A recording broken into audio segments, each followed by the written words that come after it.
पूजा करने लगे। सारे देवता देवकी से कहने लगे कि माता आप डरे नहीं, क्योंकि कंस ने आपको बहुत दुख दिया है। कंस का मृत्यु अब बहुत निकट है, उसका अंत अब बहुत निकट है। एक दिन सुहावना अवसर आ गया। रोहिणी नक्षत्र आकाश पर छा गया। सभी नक्षत्र तारे सब शांत हो गए। काल दिशा पृथ्वी जल अग्नि वायु आकाश सब शांति में आ गए। भगवान का जन्म होना है। भाद्रपद नक्षत्र बड़ा प्रसन्न हो गया। सारी दिशाएं स्वच्छ हो गई। आकाश तारों से भर गया।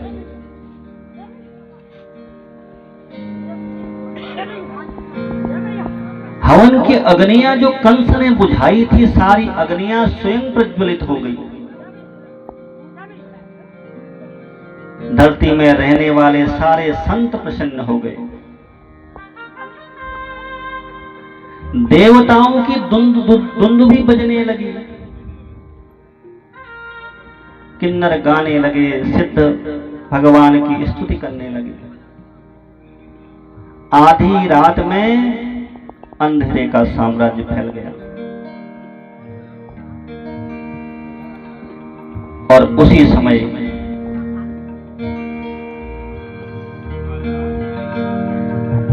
सबके हृदय में विराजमान रहने वाले बालकृष्ण भगवान देवकी के गर्भ से प्रकट हुए। देखिए, भगवान देवकी के गर्भ में तो रहे,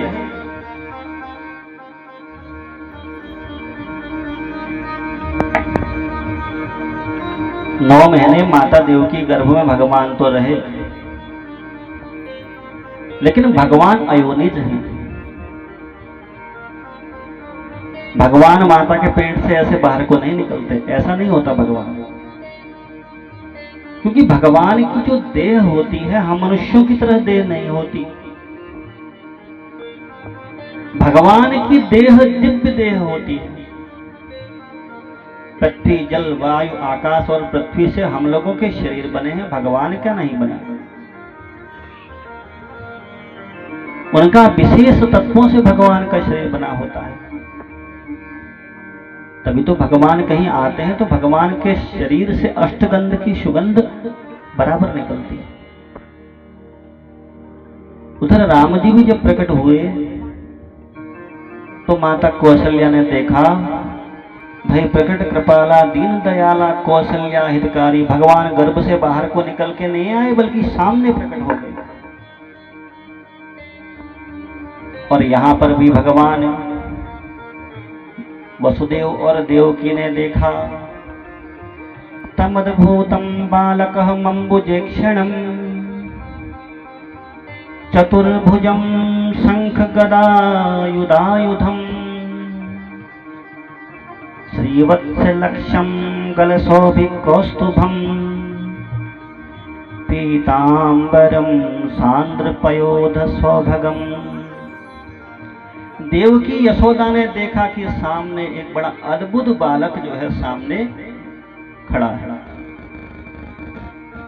इतना सुंदर बालक है कि उसकी आंख जो है उसके नेत्र कमल के समान इतने कोमल। चतुर्भुजम शंख गदायुधायुधम, और उस बालक जो है उसके 4 हाथ हैं और चारों हाथों में शंख चक्र गदा और फूल विराजमान है। श्रीवत्स लक्ष्यम गलशोभिकौस्तुभम, हृदय में श्रीवत्स नाम का चिन्ह है और कौस्तुभ मणि को धारण किए हुए भगवान हैं। और पीतांबरम सांद्र पयोध सौभगम, भगवान ने पीला दुपट्टा पहना है। श्यामल भगवान का शरीर है, वर्षाकालीन मेघ के समान। जैसे बारिश के समय आकाश में बादल होते हैं, ऐसा भगवान का रूप है। वसुदेव जी समझ गए कि भगवान का अवतार हो गया है। बोलिए बाल कृष्ण भगवान की। इतने आनंद में भर गए वसुदेव जी, खुशी से भरे हुए वसुदेव जी ने 10,000 गाय दान करने का संकल्प तो वहीं पर ले लिया। सारा कंस का जो भय था भगवान का दर्शन करने से जाता रहा। वसुदेव भगवान के आगे बैठ गए हैं, नतमस्तक हो गए हैं, कहने लगे कि हे प्रभु, हे ऐश्वर्यशाली परम ब्रह्म परमात्मा, संसार की रक्षा के लिए आपने अवतार लिया है। हे प्रभु, कंस बड़ा दुष्ट है, आपके सब भाई मार डाले उस दुष्ट कंस ने। माता देवकी भगवान की स्तुति करने लगी कि हे प्रभु, आपकी लीला धन्य है। हे भक्त भयहारी, आज यह जीव धन्य हो गया जिसके द्वारा आप प्रकट हुए हैं प्रभु। हे देव देव, मैं कंस के अत्याचार से बहुत डर गई हूं। अब मैं डरना नहीं चाहती प्रभु, आपका ये भयानक रूप मुझे बड़ा डराता है। भगवान देखते देखते ही बड़े विकट हो गए, पहले छोटा रूप फिर बड़ा। देव की माता डरने लगी भगवान का रूप देखकर, भगवान से कहती है कि प्रभु, ये रूप को आप छुपा लीजिए, क्योंकि पहले कंस ने इतना डराया है और अब आप अपना रूप दिखाकर डरा रहे हैं। तब भगवान कहने लगे कि भाई, डरने की कोई आवश्यकता नहीं है। त्वमेव पूर्व संघेर्भो प्रश्नि स्वायं भुवे सती तदायं सुतपा नामः प्रजापतिर्कल्मषः। भगवान कहते हैं कि हे देवी, स्वयंभू मनवंतर में जब तुम्हारा पहला जन्म था, उस समय तुम्हारा नाम था प्रश्नि और वसुदेव का नाम था सुतपा। उस समय तुमने संतान प्राप्ति के लिए बड़ा घोर तप किया था, तब मैं प्रस्थिगर्भा नाम से तुम्हारा पुत्र हुआ। और दूसरे जन्म में तुम अदिति और कश्यप बने, देव की अदिति और वसुदेव कश्यप। तब मेरा दूसरा जन्म तुम्हारे द्वारा हुआ, भगवान वामन के रूप में मेरा दूसरा जन्म हुआ। अब मैं तीसरी बार पुनः तुम्हारे सामने उपस्थित हूं। मुझ में सदा ब्रह्म भाव रखना,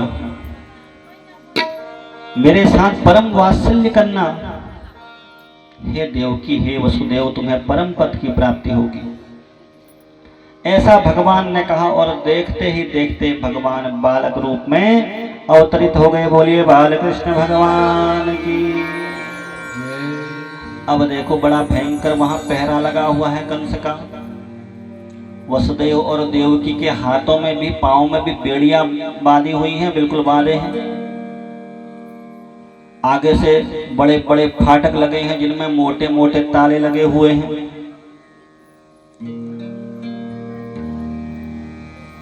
अब वसुदेव सोचने लगे कि अब बाहर कैसे निकलूं। जैसे ही मन में केवल विचार आया था कि बाहर निकलने का, द्वारस्यु सर्वापिहिता दुरित्यः बृहत् कपाटा यस्कील संखले। जैसे ही वसुदेव जी ने बाहर निकलने की इच्छा करी तो सारे ताले चटाचट टूट गए, सारी जंजीरें सब टूटने लगी। बृहत् कपाटा यम कील संखले, संखल माने होता है संगल, जंजीरें, जो बांधी सारी जंजीरें टूटने लगी। इतने में आकाश से आकाशवाणी हो गई कि हे वसुदेव, तुम इस पुत्र को उठाओ और गोकुल में रहते हैं नंद बाबा, नंद बाबा के यहां छोड़ाओ इस पुत्र को। तो वसुदेव ने देखा कि छोटा सा बच्चा है, इसे कैसे ले जाऊं ऐसा सोच रहे। देखा जेल के अंदर एक छोटा सा, एक टूटा फूटा एक सूपा रखा था और भगवान को सूपे में रखा। जैसे ही भगवान को सूपे में रखा, आकाश से बारिश गिरने लगी, फुहारें चल गई। और शेषनाग भगवान ने सोचा कि प्रभु जा रहे हैं कहीं बारिश से भीग न जाएं, इसलिए शेषनाग भगवान वसुदेव के पीछे पीछे भगवान के ऊपर फन करके चलने लगे। वहां यमुना मैया अपने प्रियतम से कृष्ण भगवान से मिलने के लिए कब से इंतजार कर रही भगवान का। और जैसे ही भगवान यमुना के किनारे पहुंचे तो यमुना माता की लहरें आकाश को छूने लगी, इतनी ऊंची लहरें। वसुदेव जी सोचने लगे कि अभी तक तो लहरें कम थी, भगवान को मेरे आते ही ये लहरें इतनी क्यों उठने लग गई, अब कैसे पार जाऊं। सोचा कि पार तो जाना ही है, कंस बड़ा दुष्ट है, मेरे पुत्र को अवश्य मार डालेगा। तो लहरें जैसे ही उठी हैं, भगवान को लेकर वसुदेव जी ने यमुना में पांव बढ़ा दिया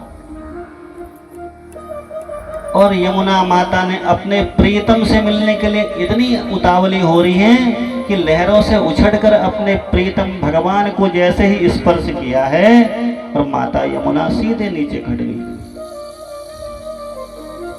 और वसुदेव और भगवान को जाने के लिए यमुना जी ने बीच से एक रास्ता दे दिया।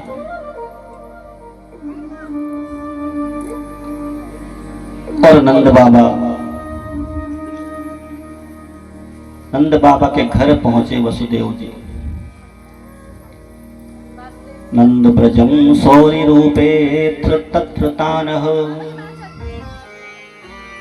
गोपान प्रसुप्ताम उपलभ्य निद्रया सुतं यशोदाय शयने निधाय तत्सुपामुपादातः पुनर्गुहानगात्। योग माया के कारण जैसे ही ताले बेड़ियां टूटी थी, उसी समय सारे द्वारपाल सब सो चुके थे, सबको बेहोशी आ गई। मथुरा में सब लोग बेहोश हो गए, कंस भी बेहोश हो गया। और वहां से भगवान को लेके गोकुल में गए तो वहां देखा वहां भी सब बेहोश पड़े। सीधे नंद बाबा के घर में प्रवेश किया, वहां जाकर देखा कि सबके सब अचेत पड़े हैं, किसी को होश नहीं। तो उन्होंने यशोदा मैया के बगल में भगवान को सुलाया, जबकि वहां पर एक कन्या पहले से ही सोई हुई थी। और कन्या को उठाया, सोफे में रखा, कन्या को तो वापस ले आए और भगवान को यशोदा मैया के बगल में ही छोड़ दिया। उसी अचेत अवस्था में ही यशोदा मैया को कन्या हो गई थी। जैसे ही वसुदेव जी कारागृह में पहुंचे तो कारागृह में पहुंचे ही सब ताले जैसे टूटे थे वैसे ही सब जुड़ गए। जैसी बेड़ियां बंधी थी सब बेड़ियां फिर से बंध गई। जो पहरेदार द्वारपाल कंस आदि जब सब सोए हुए थे सब जाग पड़े, जागकर एक दूसरे का मुख देखने लगे। वहां यशोदा मैया जाग गई। जब बच्चा हुआ था यशोदा मैया का तो बेहोशी की हालत में ही हुआ था, इसलिए यशोदा मैया यह न जान पाई कि मेरी लड़की हुई कि लड़का हुआ। और यहां जब कंस को पता चला, सुना बच्चे के रोने की आवाज कारागृह से आ रही थी, कंस तो बड़ा भयभीत था क्योंकि 8वीं संतान थी, इसलिए अपनी तलवार को लेकर बंदी गृह की ओर आया और वहां आकर बाल खुले हुए हैं, बड़ा डरा हुआ है। वहां जाकर देखा कि बालक नहीं, ये तो कन्या है। माता देवकी कहने लगी, भैया ये तो कन्या है, इसको आप क्यों ले जा रहे हो, इसे छोड़ दीजिए आप। आपने मेरी 6 संतानों को मार डाला, कम से कम कन्या को तो छोड़ दें। हे भैया, वीर पुरुष कभी भी कन्याओं का वध नहीं किया करते। लेकिन कंस बड़ा दुष्ट था, उसने कारागृह के अंदर ही उस बच्ची का पांव पकड़ा और पांव पकड़कर उठाकर बच्ची को जैसे ही पटकने वाला था पत्थर में, वो बच्ची हाथ से फिसल पड़े और फिसल कर वह बच्ची आकाश में स्थित हो गई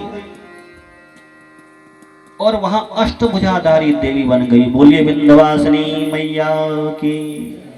और उसने उस भगवती ने कहा किं मया हतया मंदः जातः खलु तवान्तकः यत्र क्वः वा पुत्र शत्रुर्मा हिंसी कृपणान वृथा। आकाश से वो देवी कहने लगी, अरे मूर्ख, मुझे मारने की कहां सोच रहा है? तुझे मारने वाला तेरा शत्रु पैदा हो चुका है, जहां पहुंचना था पहुंच चुका है। तू निर्दोष बालकों की हत्या करना बंद कर, तेरा अंत अब निश्चित है। ऐसा भगवती ने कहा। देवी अंतर्ध्यान हो गई और वहां से सीधे विंध्य पर्वत पर जाकर विंध्यवासिनी मैया कहलाई। आज भी बहुत लोग जाते हैं विंध्यवासिनी मैया का दर्शन करने के लिए। योग माया का ऐसा प्रभाव योग माया ने कंस पर डाला है कि 8 बच्चे होने के बाद स्वतः ही कंस ने देवकी और वसुदेव को कारागृह से मुक्त कर दिया। कंस के मंत्रियों ने बड़ी तारीफ करी इस बात की कंस की। अब कंस इतना भयभीत हो गया, आकाशवाणी से तो बहुत ही भयभीत हो गया और मंत्रियों से कहने लगा कि मैं अब क्या करूं, मेरा शत्रु पैदा हो गया, मैं चाह के भी कुछ नहीं कर पाया। मंत्रियों ने कहा महाराज एक बात बताऊं? कंस ने कहा बताओ।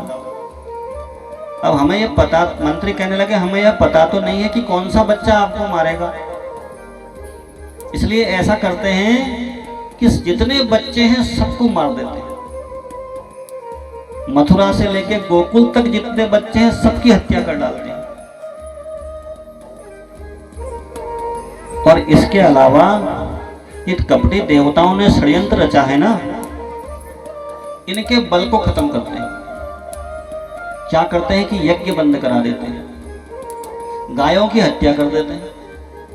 न यज्ञ होंगे, न विष्णु भगवान की शक्ति बढ़ेगी, और बालकों को हम चुन चुन के मार देंगे। फिर आपको कौन मार सकता है? विष्णु स्वयं ही मर जाएगा। तो सुखदेव जी यहां पर कह रहे हैं कि एवं दुर्मति भी कंस सहसा मंत्र दुर्मति, क्योंकि कंस तो दुर्मति था ही, उसके सारे मंत्री भी दुर्मति थे। तो ब्रह्म हिंसाम हितम मेने कालपाशः व्रतुशुरः, ब्राह्मणों की हत्या कर दी जाए, बालकों की हत्या कर दी जाए, जितने गर्भ में बालक हैं वो गर्भवती स्त्रियों की भी हत्या कर दी जाए। तो कंस ने यही ठीक समझा और आदेश दिया कि सब बच्चों को मार डाला जाए। और इधर नंद बाबा ने सवेरे प्रातः काल उठकर देखा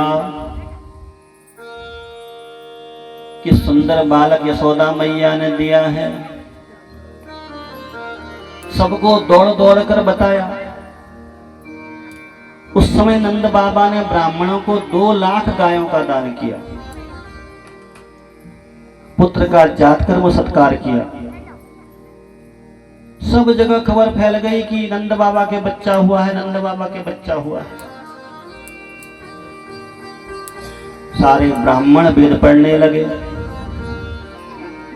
दूर दूर से सूत मागध लोग भजन गा गा कर भगवान को प्रसन्न करने लगे। सभी द्वार सजा दिए गए। नंद बाबा बहुत धनवान थे, क्योंकि गोकुल की जो रियासत थी नंद बाबा के पास थी, और प्रतिवर्ष जो रियासत का जो कर था वो कर देने वो कंस के पास जाया करते थे। तो नंद बाबा ने अपने गोकुल को ऐसे सजा दिया, सारे गोकुल में झाड़ू लगवा दिया, जहां जहां धूल थी वहां जल छिड़का दिया। और नंद बाबा जो थे ग्वाले थे, 1 लाख गायें थी नंद बाबा के पास। सारी गायों के सींगों में तेल लगा के उनमें हल्दी लगा दी, गायों को भी चकाचक बना दिया, चमाचम। सारे ग्वाल बाल तैयार होकर नंद बाबा के घर पहुंच गए। गोप्यः समुष्टः मणिकुण्डिस्कलः कंठ्यः चितांबरः।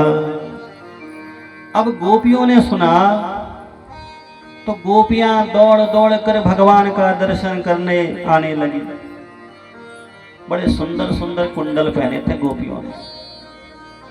जिसके पास जो नया नया हार था वो नया नया हार पहनकर गोपियां रंग बिरंगे वस्त्र पहनकर गोपियां आगे को दौड़ रही हैं। उनके फूलों उनके बालों में जो गोपियों ने फूल लगाए हैं वो फूल धरती में गिरते जाते हैं। दौड़ते दौड़ते कानों के कुंडल हिलते जाते हैं।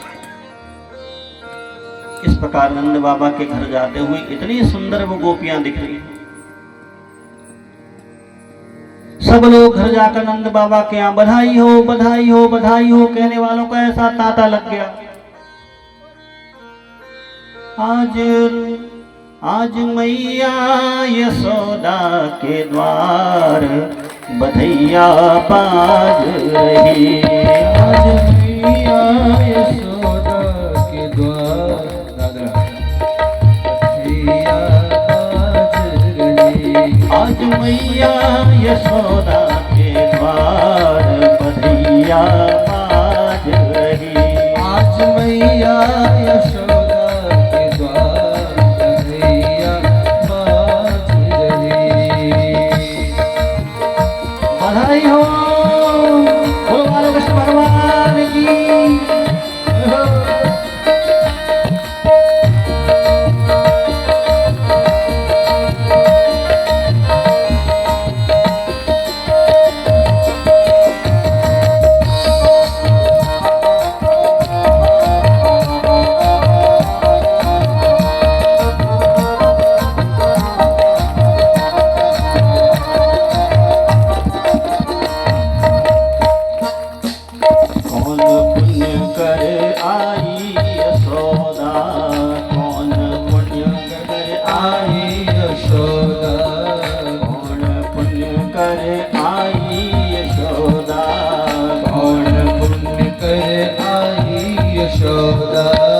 गोद भरी करतार बधैया बाज रही।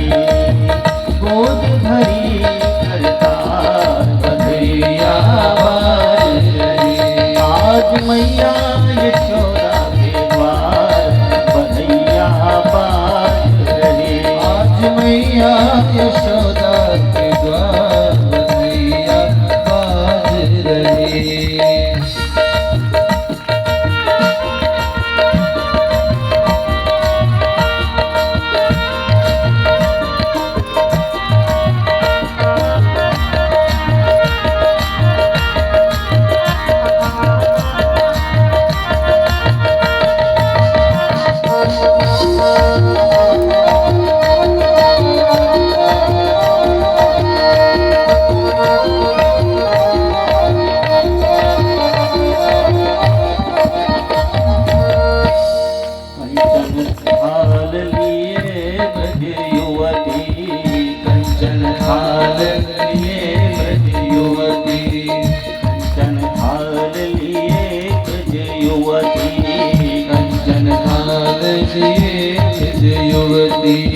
गावत मंगल चार बधैया बाज रही। गावत मंगल चार बधैया बाज रही। आज मैया यशोदा के द्वार बधैया बाज रही। आज मैया यशोदा के द्वार बधैया बाज रही।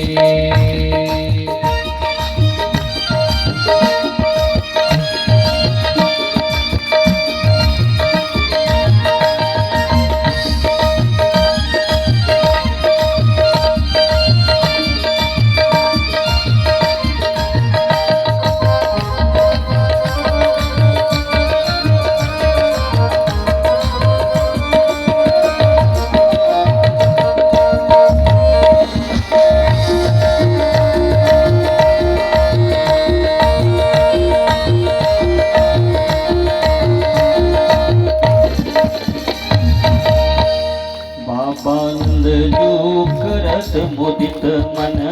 बाबा नंद जो करत मुदित मन। बाबा नंद जो करत मुदित मन। बाबा नंद जो करत मुदित मन। बाबा नंद जो करत मुदित मन। बाबा नंद जो करत मुदित मन। यथा योग्य सत्कार बधैया पाठ रहे।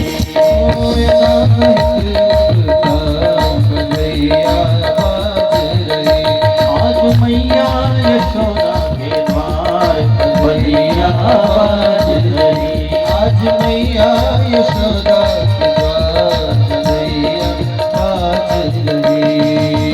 घर आनंद भयो कन्हैया लाल की। घर आनंद भयो जय कन्हैया लाल की। नंद घर आनंद भयो जय कन्हैया लाल की। नंद घर आनंद भयो। जय कन्हैया लाल की। हाथ दीने घोड़ा दीने और दीने पालकी। दीने घोड़ा दीने और दीने पालकी। हाथ दीने घोड़ा दीने और दीने पालकी। हाथी दीने घोड़ा दीने और दीने पालकी।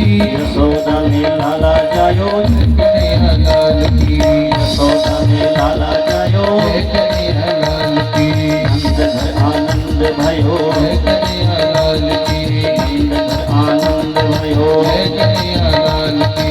जय कन्हैया लाल की मदन गोपाल की। जय कन्हैया लाल की मदन गोपाल की। जय कन्हैया लाल की मदन गोपाल की। जय कन्हैया लाल की मदन गोपाल की। जय कन्हैया लाल की मदन गोपाल की। जय कन्हैया लाल की मदन गोपाल की। जय कन्हैया लाल की मदन गोपाल की। जय कन्हैया लाल की मदन गोपाल की। घर आनंद भयो जय कन्हैया लाल की। जय आनंद भयो जय कन्हैया लाल। आनंद भयो जय कन्हैया लाल की। आनंद जय कन्हैया। ओ नंद घर आनंद भयो जय कन्हैया लाल। जय आनंद भयो जय कन्हैया लाल। जय कन्हैया लाल की मदन गोपाल की। जय कन्हैया लाल की मदन गोपाल। जय कन्हैया लाल की मदन गोपाल की। जय कन्हैया लाल की मदन गोपाल। जय कन्हैया लाल की मदन गोपाल की। जय कन्हैया लाल की मदन गोपाल। जय कन्हैया लाल की। जय कन्हैया लाल की। जय कन्हैया लाल की। जय कन्हैया लाल की। जय कन्हैया लाल। जय कन्हैया लाल की। जय कन्हैया लाल की। बोले बाल कृष्ण भगवान की जय हो। बड़ी धूमधाम से उत्सव नंद बाबा के यहाँ मनाया गया। बधाई हो बधाई हो बधाई हो। बड़ा दान पुण्य नंद बाबा करने लगे।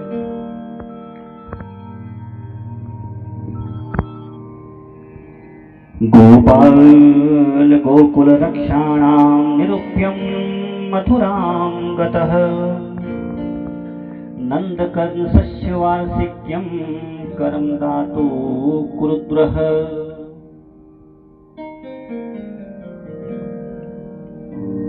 इसके बाद जब उत्सव आदि हो गया तो नंद बाबा कंस का वार्षिक कर नंद कंसस्य वार्षिक्यम करम दातु कुरुद्र। वार्षिक जो कर था साल भर में टैक्स जमा करना पड़ता था क्योंकि रियासत तो कंस की ही है। तो कर जमा करने के लिए पैसा इकट्ठा किया और कंस के पास मथुरा को चले गए। मथुरा में गए तो वहां जाकर वसुदेव जी मिले। दोनों भाइयों का मिलन हुआ, आपस में कुशलवाद पूछी गई। नंद बाबा कहने लगे, भाई वसुदेव जी, सुना कि कंस ने आपके सारे बच्चों को मार दिया। तो वसुदेव जी कहने लगे, मैंने सुना है कि तुम्हारे यहाँ भी इस साल बेटा हुआ है। अब ये बात तो किसी को पता नहीं थी ना। नंद बाबा कहने लगे, हाँ भगवान की कृपा से एक बेटा हुआ तो है। तब नंद बाबा को पुत्र की अरे बड़े बधाई हो, आपको पुत्र होएगी। वसुदेव बधाई देने लगे स्वयं पिता होते हुए। नंद बाबा कहने लगे कि मैंने सुना था कि तुम्हारी एक कन्या हुई थी कोई, और सुना कि कंस के हाथ से छूट के वो आकाश में चले गई। नंद बाबा कहने लगे कि भाई देव बड़ा बलवान है, यदि भाग्य में न हो पुत्र तो क्या कन्या भी नहीं रहती। आपके भाग्य में नहीं होगी, आप हृदय में धैर्य धारण करो। वसुदेव जी कहने लगे भाई बात उचित बहुत हो गई, अब तुम जाओ गोकुल को जाओ, कर कंस का कर आपने दे दिया होगा, नहीं दिया है तो फटाफट कर वापस करो और सीधे गोकुल जाओ।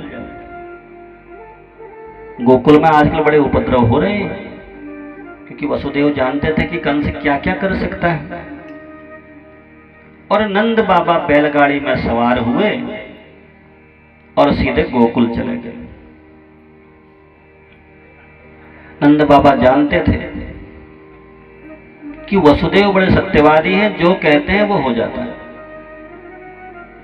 इसलिए उन्हें बड़ी चिंता हो रही है। अब मथुरा से गोकुल तो दूर तो है ही बैलगाड़ी से जाने पर, और इसी बीच में कंस ने क्या किया, बच्चों को मारने का पक्का प्लान बन चुका था। कंसेन प्रहिता घोरा पूतना बाल घातिनी संचार निर्घंति पुनग्रामम प्रजादिशु। एक पूतना नाम की राक्षसी थी जो कंस की अनुचर थी। उसका बस एक ही काम था, बच्चों को मारना और खा जाना, और वह कंस की आज्ञा से आज सब जगह बच्चों को खाने के लिए दौड़ रहे थे। वह सारे नगर नगर अहीर की बस्तियां, जहां जहां उसे पता चलता, सूचना मिलती कि बच्चे हो रहे हैं, वहां वहां जाती, उठाती बच्चों को और जिंदा ही खा जाता। अब जन्म का 6वां दिन है और 6वें दिन पूतना बच्चों को ढूंढते ढूंढते गोकुल में प्रवेश कर गई। और राक्षसी थी, रूप बदलने में माहिर थी, बड़ा सुंदर युवती का रूप बना लिया, ऐसा दिखे जैसे कोई देवी हो, इतना सुंदर कोई भी देखकर मोहित हो जाए। और हाथ में पकड़ ली एक बीणा, बड़ा सुंदर रूप, खूब श्रृंगार करके सज सवर के पूतना पहुंच गई नंद बाबा के घर। नंद बाबा तो बड़े प्रसन्न थे, इसलिए आनंद में बड़ी आनंद से, रात्रि का समय है, सोए। अब भगवान ने देखा कि पूतना आ गई है। सर्वज्ञ भगवान सब कुछ जानते हुए भी भगवान ने अपनी आंखों को बंद कर लिया। भगवान ने अपने तेज को ऐसे ही छुपा लिया जैसे राख में कोयला छुपा हुआ रहता है, जलता हुआ। और वो पूतना नाम की राक्षसी, बच्चों को मारने का उसका बड़ा सिस्टम बड़ा अनूठा था। वो क्या करेगी कि अपने स्तनों में विष लगा लाएगी। जैसे ही कोई बच्चा स्तन को पिएगा तो विष से मारा जाएगा। भगवान जानते हैं कि पूतना के स्तनों में विष लगा हुआ है। भगवान ने अपने नेत्र बंद किए कि मानो भगवान नीलकंठ, जिन्होंने विष का पान किया था समुद्र मंथन में, भगवान नीलकंठ का ध्यान कर रहे हो, ऐसे बन गए भोले भाले भगवान। नंद बाबा तो सोए थे, लेकिन यशोदा माता उठी थी। उसने देखा कोई एक सुंदर युवती अंदर आई है और बच्चे को बड़ा प्यार कर रही है। तो यशोदा मैया ने सोचा कोई ग्वालिन होगी, बच्चे को सभी प्यार करते हैं, बच्चे को ऐसे ही प्यार कर रही है। इसलिए पूतना ने उस बच्चे को, भगवान को जैसे ही हाथ में उठाया, देखकर भी यशोदा मैया ने रोका नहीं पूतना को, और सीधे उठाकर पूतना ने अपने स्तन में जिसमें विष लगा था वह कन्हैया के मुंह में दे दिया। और भगवान दुग्ध पान करने लगे। पहले तो भगवान दुग्ध पान ही करते रहे धीरे धीरे, उसके बाद भगवान ने पूतना का उद्धार भी तो करना है। गाढ़ं कराभ्याम भगवान प्रपीड्य तत्प्राणम समम रोषः समन्वितो पिबतः। भगवान ने क्रोध को अपना साथी बनाकर अब जो है उसके स्तनपान के साथ साथ भगवान उसका रक्तपान करने लगे और जोर जोर से स्तनों को भगवान पीने लगे। पूतना को पीड़ा होने लगी, उसके मर्म स्थानों दर्द से कराह उठी, उसका शरीर दर्द से फटने लगा। अब भगवान को छुटाने की चेष्टा करे, लेकिन भगवान है कि छोड़ने को राजी ही नहीं। वो कहे अबे छोड़ दे, अबे छोड़ दे, अबे छोड़ दे, लेकिन भगवान कहे छोड़ेंगे नहीं। आज तो माता को मुक्ति दिलानी ही है, क्योंकि पूतना माता के रूप में आई है। तो माता आज तो वैकुंठ आपको भेजना ही है, ऐसा कहकर पूतना छटपटाने लगी। विभत्र नेत्रो चरणों भुजो मोह, उसके दर्द के मारे उसकी आंखें पलट गई। चरणों भुजो मोह, उसके दोनों पांव जो है फैल गए। प्रस्फिन्न गात्रा शिपति रुरोतः, वो जोर जोर से चिल्लाने लगी, अरे बचाओ बचाओ, अबे छोड़, अबे छोड़, लेकिन भगवान छोड़े नहीं। उसके चिल्लाने से आकाश डगमगाने लगा, दिशाओं के शब्द शून्य होने लगे और स्तनों की पीड़ा से अपने को छुपा न पाई और भयंकर राक्षसी के रूप में प्रकट हो गई। उसका मुंह फट गया, उसके बाल बिखर गए, दोनों पांव उसके फैल गए और खड़ी होकर वह छटपटाती हुई भगवान को छोड़ती छोड़ती इधर उधर दौड़ने लगी। लेकिन भगवान भी पक्के थे, भगवान ने छोड़ा नहीं और भगवान ने उसका गोविंदाय नमो नमः जब किया तभी भगवान ने छोड़ा और पूतना धड़ाम से धरती में गिरी। इतना विशाल उसका शरीर था कि 6 कोस तक सारे पेड़ जो थे सब टूट गए। एक कोस बराबर 18 किलोमीटर होता, तो 6 कोस तक उसके शरीर से सारे पेड़ टूट गए। गोपियां दौड़ दौड़ कर गई, उसकी छाती से भगवान को उठाया, हृदय में चिपकाया। कहीं बालक को नजर न लग जाए ऐसा समझकर गोपियों ने गाय की पूंछ उसके सर पर घुमा दी, बालक के, भगवान के। जब भगवान ने वामन रूप लेकर 3 पांव में सारी धरती नाप ली थी राजा बलि को छलने के लिए, क्योंकि बलि ने तीनों लोगों पर अधिकार कर लिया था, देवताओं का स्वर्ग नहीं छोड़ रहा था। बलि बड़ा दानी था और भगवान बलि को छलने के लिए भगवान उसके पास गए वामन रूप लेकर और भगवान ने उससे दान की याचना करी। राजा बलि ब्राह्मणों को बड़ा पूजक था, कहने लगा ब्राह्मण जी आइए, स्वागतम ते नमस्तभ्यम ब्राह्मणम कड़वान्विते। स्वागत है आपका, स्वागत है महाराज, आइए आइए। भगवान को ब्राह्मण देखा तो बुला लिया। तो भगवान से कहा कि आपको जो मांगना है मांग लो। भगवान ने कहा ज्यादा तो मुझे चाहिए नहीं, मैं ज्यादा लोभी लालची तो होना ही नहीं। बड़ा संतुष्टि ब्राह्मण हूं, इसलिए मुझे केवल 3 पांव जमीन चाहिए। तो राजा बलि कहने लगे भाई तुम ब्राह्मण हो, बड़ी विद्वानों की बात कर रहे हो, लेकिन मांग तुम्हारी बच्चों कैसी है? अरे 3 पग जमीन से क्या करोगे? भगवान ने कहा नहीं, मुझे 3 ही पांव चाहिए, जरूरत से ज्यादा जो मांगे वो चोर है। इतने में शुक्राचार्य जो बलि के गुरु थे उन्होंने कहा भाई बलि देख ले, तू जानता नहीं है भगवान विष्णु है, 3 पांव में कर देंगे खेल खत्म, तेरे लिए बिल्कुल जमीन नहीं बचेगी, जानता है कितना बड़ा पांव है इनका। बलि ने कहा नहीं नहीं, मैं दानी हूं, ब्राह्मण को जो मांगेंगे मैं दूंगा ही दूंगा, प्रतिज्ञा से पीछे नहीं हट सकता। राजा बलि ने कहा महाराज संकल्प दे दो, चलो दान का। हाथ में थोड़ा जल रखा, फूल रखा, पिटिया कुमकुम रखा बलि ने, और लोटे से जल गिराने लगे।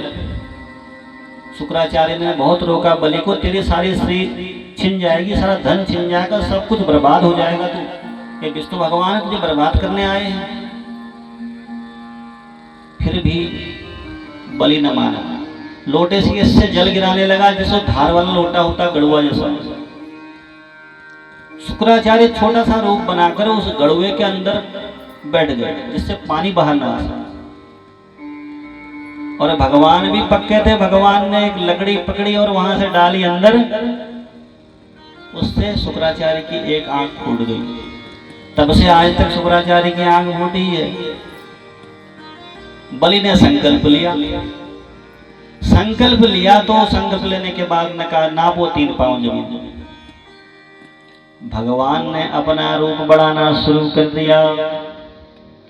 धीरे धीरे भगवान जो थे तीनों लोकों में व्याप्त हो गए। भगवान ने एक पांव में धरती स्वर्ग एक ही पांव में नाप दिया, दूसरे पांव में अन्य लोग सारे नाप दिए। अब तीसरा पांव नापने ही वाले भगवान कह रहे थे कि अब जगह ही नहीं बची, कहां नापे भगवान। भगवान ने कहा सारा भूमंडल मैंने नाप दिया है, राजा बलि तू झूठा सिद्ध हो गया, अब नरक को जाएगा। तीसरा पैर कहां रखा? तो बलि कहने लगा भगवान अभी तो मेरा सिर है, मेरे सिर पर रख दीजिए। भगवान बड़े प्रसन्न हुए। तो भगवान ने कहा राजा बलि मैं तुझे देख के बहुत प्रसन्न हूं, बोल क्या वरदान मांगना है मांग ले, जो मांगना चाहता है। तो भगवान बलि ने कहा कि भगवान आपसे प्रार्थना है और मेरे लिए आज्ञा बताइए, और प्रार्थना यह है कि मैं जहां भी रहूं वहां आप रहेंगे। तो भगवान ने कहा भाई राजा बलि तू चला जा पाताल को, धरती छोड़ के वहीं का राजा रहो, स्वर्ग को छोड़, देवताओं की जगह छोड़ और धरती छोड़, चल तू पाताल में रहना और मैं तेरे यहाँ द्वारपाल रहूंगा। तो भगवान जो थे द्वारपाल बन गए राजा बलि के। अब जब 4 महीने हो गए भगवान को द्वारपाल बने हुए, माता लक्ष्मी ने कहा कि भगवान कहाँ गए। पता लगाया कि राजा बलि के यहाँ द्वारपाल बने हैं भगवान, और पता चला कि भगवान ने राजा बलि को वरदान दिया है कि उसके यहाँ द्वारपाल रहेंगे। तब माता जो लक्ष्मी थी बलि की बहन बनकर बलि के पास गई एक धागा लेकर, और धागा बलि के हाथ में बांध लिया। तभी से रक्षाबंधन का ये त्योहार होगा। उसका मंत्र है येन बंदो बलि राजा दानवेंदो महाबला, यानी कि जो माता लक्ष्मी ने जो बलि राजा को जो रक्षा बांधा और बलि ने जो प्रतिज्ञा पूरी करी, अब रक्षा अगर बहन ने भाई को बांध दी, अब बहन कुछ भी मांग सकती है, भाई को ना नहीं कहना। उस दिन तो बहन जो कुछ मांगे भाई को देना ही पड़ेगा, नहीं तो वचन टूटेगा। तब रक्षा बांध दी। भाई बलि ने कहा भाई बहना क्या चाहिए, क्या मांगना है। तो माता ने कहा भाई मेरे स्वामी प्रतिज्ञा में बढ़ गए हैं, तुम्हारे यहाँ द्वारपाल बने हैं, देखो लट्ठा लेके खड़े हैं यहाँ तीनों लोगों के मालिक, मेरे स्वामी को छोड़ दो बस, ये चाहिए भैया, बस इतना बहुत है, बाकी तो तीनों लोगों का राज्य हमारे पास है ही। तो बलि ने उसी समय भगवान को वहां से विदा कर दिया। बोलिए वृंदावन बिहारी लाल की। इस बलि राजा की एक बहन है, उस बहन का नाम था बलि की बहन, बलि की पुत्री। बलि की एक पुत्री थी, उस पुत्री का नाम था रत्नमाला। जब भगवान वामन रूप में बलि के पास गए तो रत्नमाला भगवान के रूप सौंदर्य पर, वो ब्राह्मण रूप के सौंदर्य पर इतनी मोहित हो गई रत्नमाला, सोचने लगी मन में कि अगर ऐसा बालक मेरा होता मैं कितना उसे दूध पिलाती। वही रत्नमाला अगले जन्म में पूतना बना और भगवान ने दैत्य योनि से उस रत्नमाला का उद्धार किया। गोमूत्रेणं स्नापयित्वा पुनर्गोरज सार्भकम् रक्षा चतुष्य सक्रतां द्वादगांगेषु नामभिः। अब पूतना को देखकर माता यशोदा भी बड़ी डर गई थी, तो गौमूत्रेण स्नापयित्वा, पहले कन्हैया को गौमूत्र से नहलाया। उसके बाद क्या किया कि पुनर्गोरज सार्भकम, फिर माथे पर गाय के पांव के नीचे की जो मिट्टी है वो माथे पर लगाए कि बच्चे को, कन्हैया को कहीं नजर न लगे, कहीं कोई दोष डर न लग जाए, कहीं झपट न लग जाए। ऐसे ही तो माताएं करती। फिर क्या किया, विष्णु भगवान के 12 नाम बोले जोर जोर से, कहीं बच्चा डरा हुआ तो नहीं है, क्योंकि माता जानते नहीं कि तीनों लोगों के मालिक बालक बने हुए हैं, आज लीला कर रहे हैं। उसके बाद माता ने बच्चे को स्तनपान कराया, स्तनपान करा के पालने में सुला दिया। तब तक बैलगाड़ी लेकर नंद बाबा पहुंच चुके थे मथुरा से। पूतना का इतना बड़ा शरीर देखकर बड़ा आश्चर्य हुआ नंद बाबा का। सोचने लगे कि इतनी बड़ी राक्षसी को इतना छोटा बच्चा कैसे मार सकता है। हमारा बालक कोई साधारण बालक नहीं है, कोई ऋषि मुनि है, कोई देवता है, कोई सिद्ध है, इसने हमारे यहाँ जन्म लिया। कहाँ वो पूतना, कहाँ यह छोटा सा बालक। अब मन में सोचने लगे कि वसुदेव ने तो उसी समय कह दिया था कि गोकुल में उत्पात होंगे। मन ही मन सोचने लगे कि वसुदेव बहुत सत्यवादी हैं, भगवान के परम भक्त हैं, शायद वसुदेव भी पूर्व जन्म में कोई योगी तपस्वी रहे होंगे। अब उतनी बड़ी पूतना है, अब गोपगणों के लिए एक समस्या ये होगी कि उतनी बड़ी को जलाया कैसे जाएगा। अब गड्ढा खोदें तो समझ लीजिए, पता है इतना कितना बड़ा गड्ढा नहीं खोदना पड़े। अब 6 कोस उसकी लंबाई है। तब कुछ ग्वालों ने, सियाने गोपगण थे, उन्होंने विचार किया, उन्होंने कहा ऐसा करते हैं, ये पूतना को काटते हैं कुल्हाड़ी से, इसके बना देते हैं बिल्कुल टुकड़े छोटे छोटे, और उन टुकड़ों को फिर अलग अलग जलाते हैं। तो पूतना को काट कर उसके छोटे छोटे टुकड़े ग्वाले सब कुल्हाड़ी लेके आ गए घर से। सब काटने लगे, पूतना के शरीर को काट काट कर छोटे छोटे टुकड़े बना लिए, और सब अलग अलग छोटी छोटी चिताएं बनाकर पूतना को जलाने लगे। अब बड़ा आश्चर्य हुआ।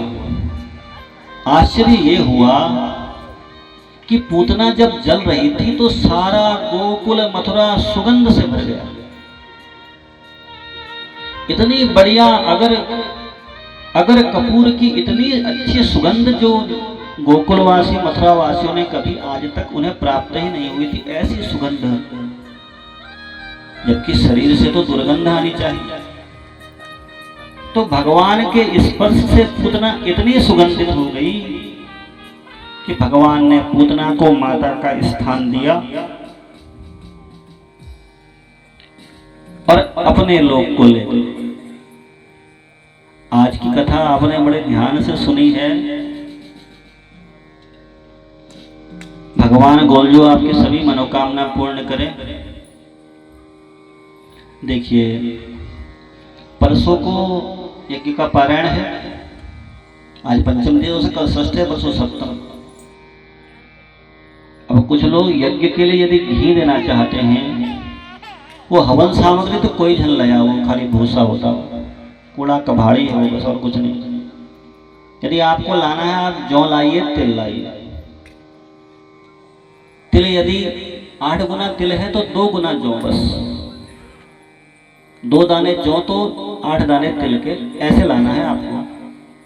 क्योंकि जौ की मात्रा कम ही होनी, जितनी जौ की मात्रा कम होगी, जौ की मात्रा अधिक होने पर दरिद्रता बढ़ती है, धन की कमी हो जाती है। इसलिए तिल अधिक लाइए, जौ लाइए और घी लाइए यज्ञ के लिए, जितना आपसे हो सके घी, क्योंकि इस यज्ञ में यज्ञ भी होना है और जो भोजन यज्ञ होगा, जो सब लोग प्रसाद लेंगे, वो भी यज्ञ है, क्योंकि भगवान यज्ञ रूप में और गर्मी के रूप में विराजमान है शरीर में। शरीर भी एक अग्नि है, हम कुछ खाते हैं ना, सब भस्म हो जाता है देखो, और गर्म रहता है हमेशा यज्ञ कुंड की तरह शरीर। तो जो घी बच जाएगा वो हमारे अन्य यज्ञ में काम आ जाएगा, सूजी आदि के काम आ जाएगा। इसलिए आप जो जो ला सकें इस यज्ञ में लोगों को प्रोत्साहित करना बहुत जरूरी है। देखो भगवान के यज्ञ पे हम इस यज्ञ के लिए आपसे मांगते हैं सब कुछ, तन मन धन, अन्न, दूध दही घी पुष्प, जो कुछ आप ला सकते हैं हम मांगते हैं आपसे अधिकार पूर्ण, क्योंकि हम जानते हैं आप जो भी लाएंगे ना भगवान उसका 1000 गुना करके आपको ही लौटाएंगे। बस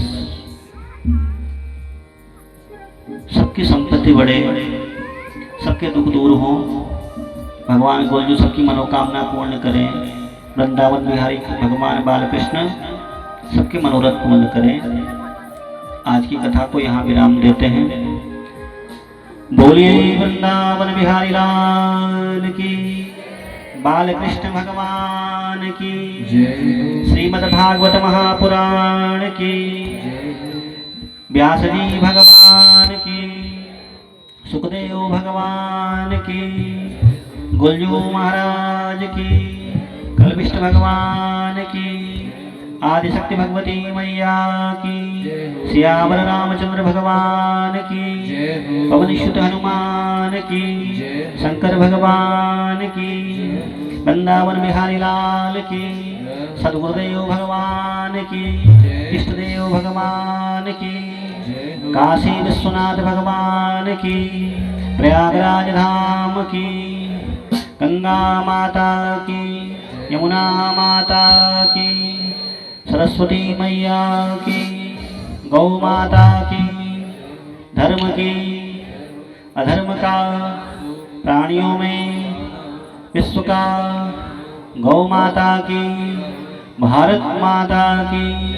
ओम नमः पार्वती पतये, हर हर हर महादेव शंभो। जय जय श्री राधे, जय जय श्री राधे, जय जय श्री राधे।